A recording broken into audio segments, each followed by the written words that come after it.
Hello students, good morning. तो कैसे हो आप लोग? तो आज हम एक बेसिक पॉइंट हम क्लियर करेंगे, ठीक है, जो कि आपने 9th में भी रीड किया होगा और 10th में भी रीड किया होगा, ठीक है। तो आई होप कि आपको 11th में इससे ज़्यादा आपको डिटेल में नॉलेज देना पड़ेगा, ठीक है। तो हम टॉपिक स्टार्ट करते हैं, बच्चों का favourite topic cell, the unit of life, ठीक है। तो ये हमारा एक चैप्टर सेल्स। तो हम अगर इसके डिफिनेशन की बात बोले तो इसका डिफिनेशन क्या होता है? Structural and functional unit of cell, ठीक है। तो बेसिक हम सबसे पहले अगर बात करते हैं तो इसकी डिफिनेशन अगर हम क्रिएट करते हैं तो structural and functional unit of, ठीक है। तो ये हमारी हो गई सेल की डेफिनेशन, ओके। अब बात करते हैं कि अगर हम बात करें कि स्टडी, अब ये सेल को हम एक्चुअली में कहते क्या है या स्टडी हम इसको कहाँ पे रिप्रेजेंट करेंगे, कैसे? हर एक चीज को पढ़ने के लिए हमारे पास होता है। जैसे हम बायोलॉजी कहते हैं तो बायोलॉजी के अंदर हम क्या क्या रीड करते हैं, प्लांट्स के बारे में कंसिडर करते हैं और एनिमल्स के बारे में भी कंसिडर करते हैं, ठीक है। तो वैसे सेल्स, तो अगर हम बात करें स्टडी ऑफ सेल, पॉइंट अगर हम नोट करते हैं, स्टडी ऑफ सेल्स, तो सेल्स की स्टडी हम कहां पे करते हैं? That is called cytology. Cytology. अब यहां पे मीन्स समझना आती, सेल मीन्स होता है साइटो, ठीक है, और लॉजी मीन्स होता है स्टडी। तो सेल की स्टडी हम दैट इज कॉल्ड साइटोलॉजी, ठीक है। अब हम बात ये कर रहे हैं कि फादर ऑफ साइटोलॉजी कौन है? Father of cytology, father of cytology. Basic point हम इसको यहाँ पे डिवाइड करते हैं, छोटे छोटे पॉइंट्स को हम यहाँ पे कंसीडर करेंगे, उसके बाद हम थोड़ा सा स्ट्रक्चर पे चलते हैं, ठीक है। तो हम सबको पता होता है कि Robert Hooke, who discovered by cell? Robert Hooke, ठीक है। अब बात करते हैं कि रॉबर्ट हुक ने तो डिस्कवर किया साइटोलॉजी ने। अब बात करते हैं किस पे किया था उन्होंने सर, ठीक है। तो Robert Hooke discovered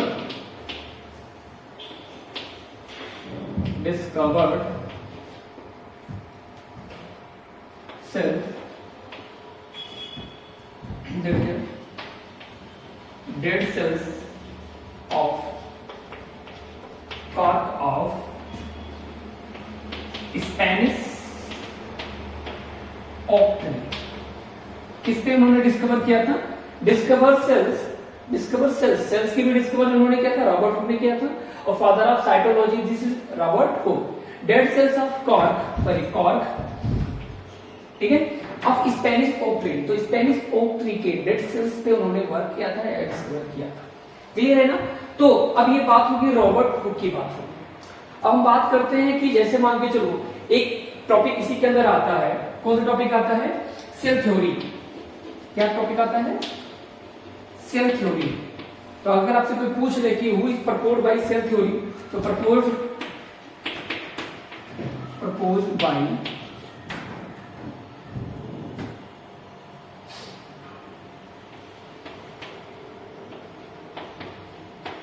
स्लाइडन,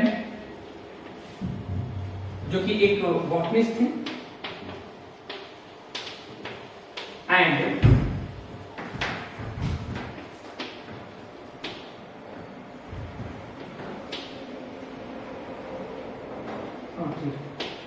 स्लाइडन and song, जो कि एक क्या थे? जूलॉजिस्ट थे, ठीक है। तो cell theory was proposed by Schleiden and सॉन्ग, ठीक है। अब सेल थ्योरी एक्चुअली में होता क्या है? ऑल लिविंग ऑर्गेनिजम्स,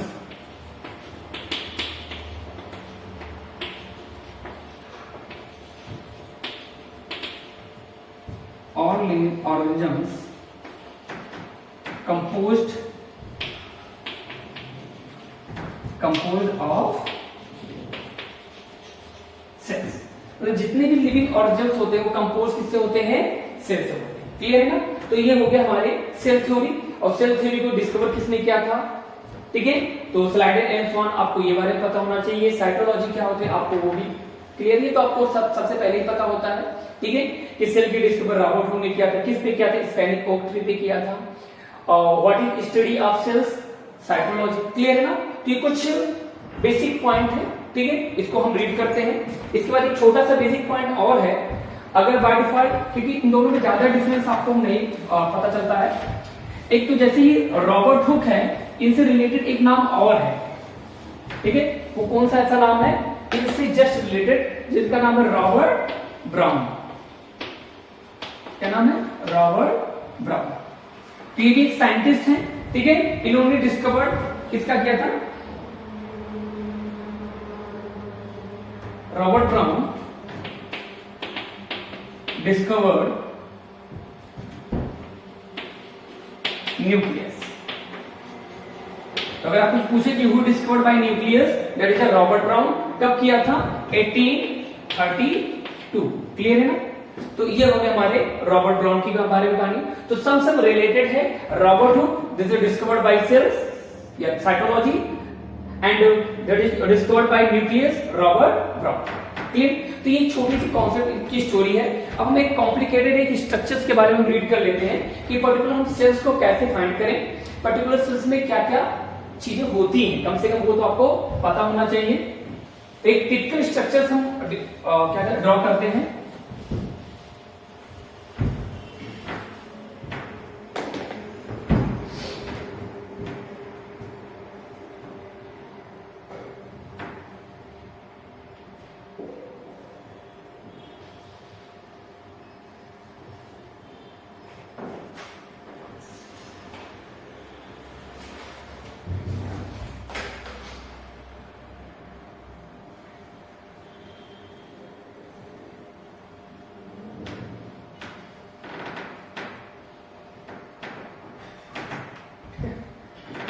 स्ट्रक्चर्स हो गए। इसके बाद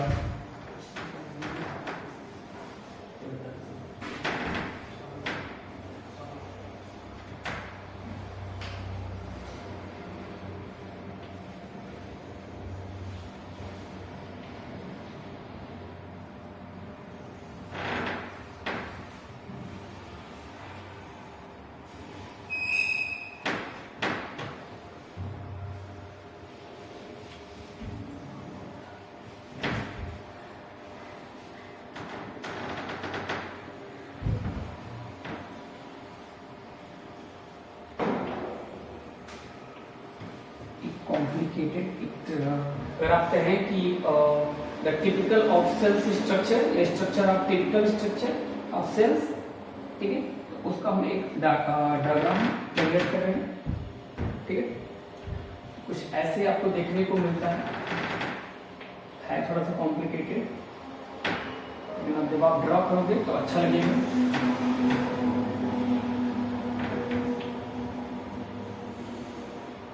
एक पॉइंट से अगर आप इसको ड्रॉ करोगे तो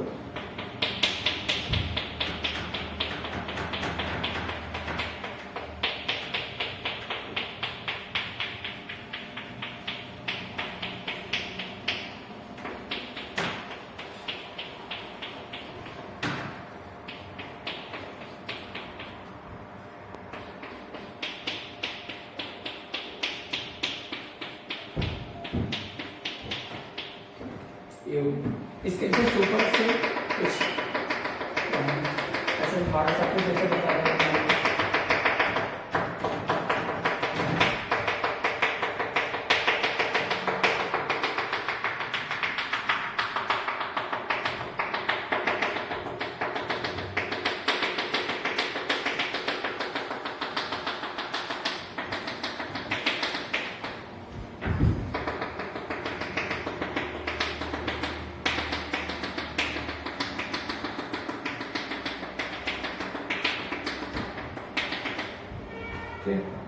ठीक है, तो अगर हम इसको ड्रॉ भी करते चलते हैं, ठीक है, तो सबसे पहले अगर हम इसकी बात करें कि जो भी मैंने ये डॉट डॉट पॉइंट रखे हैं, इनको हम बोलते हैं, क्या बोलते हैं? ग्लाइकोकैलिक्स। क्या बोलते हैं इनको? ग्लाइकोकैलिक्स। और ये जो हमने जो कलर का दिखाया है ना, कि थोड़ा सा डॉट लाइन को दिखाया है, ये हमारा होता है सेल वॉल। क्लियर? और ये जो हमारे हमने बनाया है, जो पिंक कलर का आपको दिख रहा होगा, ये है cell membrane. Okay, cell membrane या प्लाज्मा मेम्ब्रेन। क्लियर है? तो 3 पॉइंट को हमने ड्रॉ कर लिया है। अब बात ये करते हैं कि ये जो सेल मेम्ब्रेन है, इसी के अंदर थोड़े से कुछ पॉइंट में क्या होता है, अनफोल्डेड पाया जाता है। अब इसको पढ़ेंगे कि ये है क्या एक्चुअली में। यहाँ पे भी हम डिनोट कर देना और एक हम यहाँ पे बना दे रहे हैं। ये क्लियर है? तो अब ये क्या होता है, तो सबसे पहले ये जो ग्लाइकोकैलिक सेल वॉल और ये जो सेल मेम्ब्रेन होते हैं, ये तीनों मिल करके एक टिपिकल सेल्स का सेल एनवेलप बनाते हैं। क्या बनाते हैं? Cell envelope. तो सेल एनवेलप हो गया। और ये जो मैंने infolding of plasma membrane, that is called known as mycoplasma.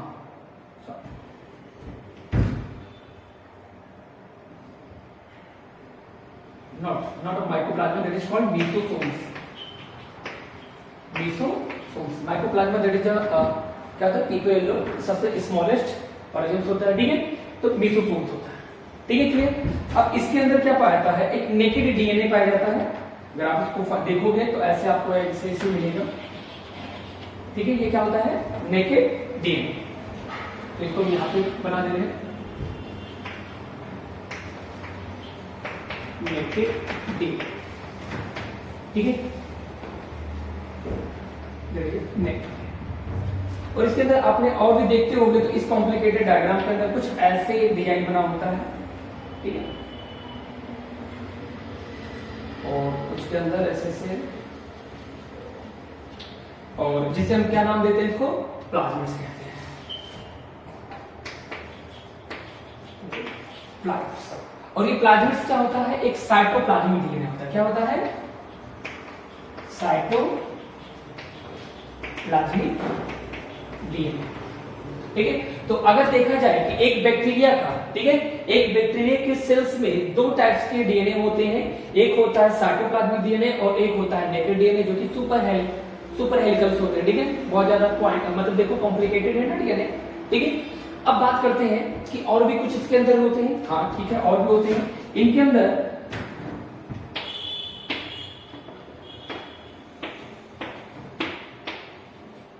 कुछ थोड़े से जो हम थोड़ा सा हार्ड बना रहे हैं। ठीक है, दैट इज कॉल्ड राइबोसोम्स। क्या पाया जाता है? राइबोसोम्स।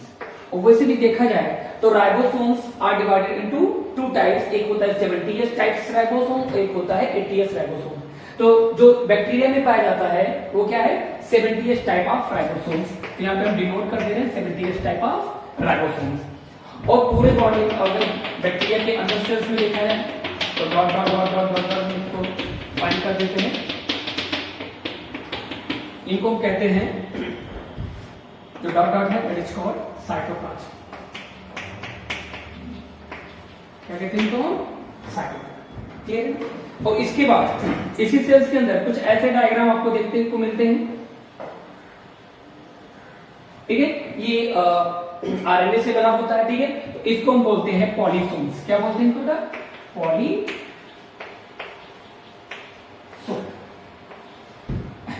ठीक है, तो इन सबका रोल हो गया।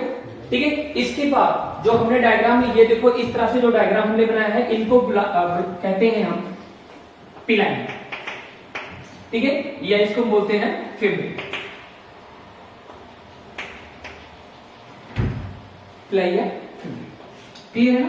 तो अगर जब इनको रिप्रोडक्शन करना होता है तो रिप्रोडक्शन में हेल्प करते हैं पिलाइन, या इसका नाम है सेक्सुअलिटी कहते हैं, या फिब्रिल। क्लियर है ना? तो ये सब इसके कॉम्प्लिकेटेड एक डायग्राम के नेम है। ठीक है, तो अगर इनके बारे में हर एक का अपना अपना फंक्शन होता है। जैसे अब बात करते हैं, ये तो जो हमारे सेल एनवेलप होते हैं, पर्टिकुलर जो कॉम्प्लिकेटेड डायग्राम है, इनको ये प्रोटेक्ट करने में हेल्प करते हैं, क्योंकि हमने जो डायग्राम बनाया है वो बैक्टीरिया का बनाया है। ठीक है, तो ग्लाइकोकैलिक सेल वॉल और सेल मेम्ब्रेन आगे मिल करके क्या करते हैं, प्रोटेक्ट करते हैं पूरे बॉडी सेल्स को। इसके बाद इसके अंदर जो इनफोल्डिंग ऑफ सेल मेम्ब्रेन है that is called mesosomes. Mesosomes DNA replications and cell divisions का भी काम करता है। तो क्या कर सकता है ये, सेल डिविजन्स, बैक्टीरिया के cell division and DNA replication तो डीएनए रेप्लिकेशन का में भी वर्क करता है and act as like mitochondria. और जैसे हमारे बॉडी में माइटोकॉन्ड्रिया काम करता है वैसे बैक्टीरिया के अंदर लिसोसोम्स अपना काम करता है। ठीक है, तो आई होप कि ये डायग्राम आपको समझ में आएगा। इनमें बायोडुअल न्यूक्लियस प्रेजेंट होते हैं, जो कि एक होता है साइटोप्लाज्मिक डीएनए और दूसरा होता है नेकेड डीएनए। ठीक है, तो आप ये डायग्राम आपको एकदम से कंफर्म करके देख लेना चाहिए, उसको बनाने के लिए प्रैक्टिस कर लो, आगे चलकर ये आपको काम देगा। ठीक है, तो इसके बाद हम क्या करते हैं, इससे रिलेटेड कुछ क्वेश्चंस आपसे हम पूछ लेते हैं। ठीक है, कि क्या क्या क्वेश्चन इससे अभी तक जो मैंने पॉइंट बनाया क्या क्या क्वेश्चन हो सकते हैं। तो सबसे पहला क्वेश्चन, ठीक है, इसको आप देख लीजिए। ठीक है, चलो, तो इससे कुछ रिलेटेड क्वेश्चन हम आपको सॉल्व करा देते हैं, कैसे पेपर में पूछा जाता है। छोटी सी पॉइंट को हमने आपको साथ शेयर किया है और इस छोटे से पॉइंट को शेयर करने से आपसे कम 2 से 3 क्वेश्चंस नीट में पूछ सकते हैं और पूछा गया है, ऐसा नहीं है कि जो पूछा क्वेश्चन नहीं है। तो समथिंग क्वेश्चन जैसे आपके पास एक क्वेश्चन हम लिख देते हैं, तो हु डिस्कवर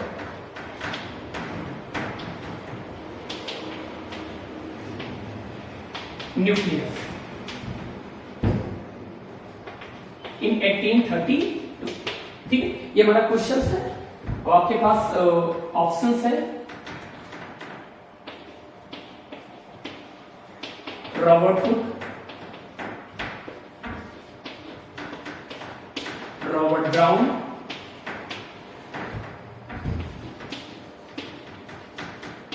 रुडोल्फ विर्चो, ठीक है, डी, नन ऑफ दीज। ठीक है, तो अभी मैंने जस्ट बताया था कि हुई डिस्कवर्ड बाय न्यूक्लियस इन 1832। तो अब देखा जाए कि रॉबर्ट हुक तो डिस्कवर किसने क्या किया था, सेल का किया था। रॉबर्ट ब्राउन जो कि पर्टिकुलर हमारा आंसर राइट है। रुडोल्फ विर्चो ये आपका सेल थ्योरी लीनिएज के बारे में, सेल लीनिएज थ्योरी के बारे में उन्होंने डिस्कवर किया था। नन ऑफ दीज में से कोई नहीं, तो आपका आंसर क्या जा रहा है, रॉबर्ट ब्राउन। अब आप नीट के क्वेश्चन आप जब देखेंगे तो आपको में से इस टाइप के क्वेश्चन मिल जाएंगे।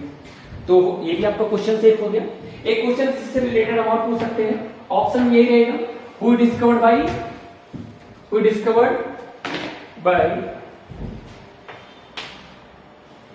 साइटोलॉजी। ठीक है, तो देखो क्वेश्चन बदल गया, तो हुई डिस्कवर्ड बाय साइटोलॉजी, तो इसमें ऑप्शन रॉबर्ट ब्राउन की जगह पे क्या हो जाता है, option right Robert Hooke. Clear है ना? तो आपसे कितने क्वेश्चन बन गए, 2 क्वेश्चंस बन गए और उसके बाद एक क्वेश्चन और बनता है। चलो एक क्वेश्चन और हम फाइंड कर लेते हैं।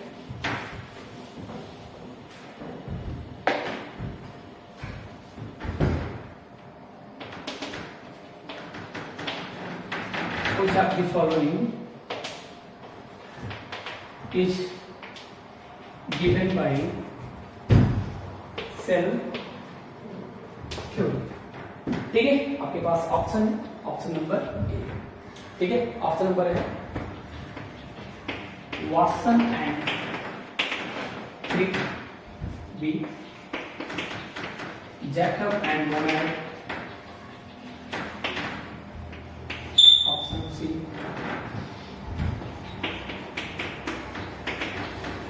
Slider and Schwann, number D none of this. Clear है ना? तो अब ऐसे आपके पास ऑप्शन आ जाता है, तो जैसे अभी मैंने पढ़ा था कि cell theory was given by Schleiden and Schwann, तो आपका राइट ये आंसर हो जाता है।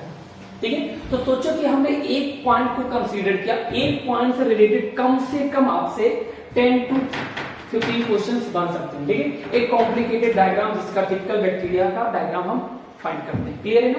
तो आई होप कि ये टॉपिक आपको समझ में आया होगा। ठीक है, तो आप मिलिएगा हमसे। ठीक है, आगे की पूरी सेल की स्टोरी सुनने के लिए और इससे रिलेटेड क्वेश्चन सॉल्व करेंगे। ओके, आई होप कि आपको समझ में आएगा। Okay, bye bye and take care.